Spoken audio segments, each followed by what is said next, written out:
Yra toks dalykas, kuris, nežinau, 3-4 metai nesisprendžia ir esame tokie aklavietėje, tai ta galia, ypatingai savivaldybėse, kuris turi pramonės. Būtų galima plėstis ir iš esmės verslas arba pačios savivaldybės netgi investuotų, augintis atsinaujinančios energetikos parkus ir visi kita, bet tokios galimybės nėra. Ir valstybėje tai užsiiminėja tuo. Ir visi kiti dalykai lyg ir gražiai kalba, kai susitinkia akis į akį, bet darbai per tiek metų nėra pajudėję į priekį. Pažiūrėti, esu pats iš Kėdainių. Turim Lezą, kuris jau trimituoja, kad galios trūkumas yra. Savivaldybė kelis metus trimituoja, kad galios trūkumas yra, savo parko negali įsirengti. Nežinau, kaip į orą visi šitie dalykai išeina ir sprendimų jokių nėra randama. Finansavimas buvo numatytas jau anksčiau šitai priemonė, kalbu apie ESO tinklų būtent modernizavimą.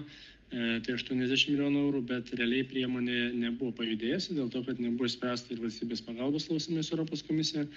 Tai šiuo metu jau yra klausimas pajudintas, šitą klausimą įsprendėme, nes kaip tik atskyrėme 2 priemonės ir kad būtų galima ESO greičiau galėtų tuos tinklus modernizuoti. Kaip atrodo valstybės apskritai prioritetas, kur investuoti, plečiant tinklus? Ar ten bele kur, ar vis dėlto ten, kur, pavyzdžiui, yra tikrai ir steigėsi pramonės įmonės, kur iš esmės suvartojimas yra didelis ir kur atsiperkamumas natūraliai yra labai didelis? Antra dalis yra dėl gyventojų saulės elektrinių. Čia irgi yra didėjanti problema, nes gyventojai turi vis daugiau problemų prijungiant saulės elektrinės.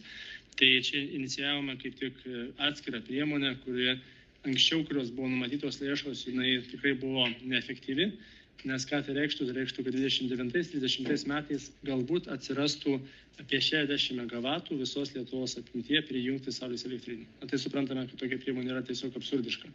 Dėl to šiuo metu kaip tik vyksta paramos kvietimas ir gyventojai gali statyti saulės elektrinę su 1 kW leistina generuoti galia, kas atrodo vizualiai nedaug, bet praktiškai tai komplektuojama su ne mažiau kaip 5 kW saulės elektrinė ir ne mažiau kaip 10 kWh kaupiklių.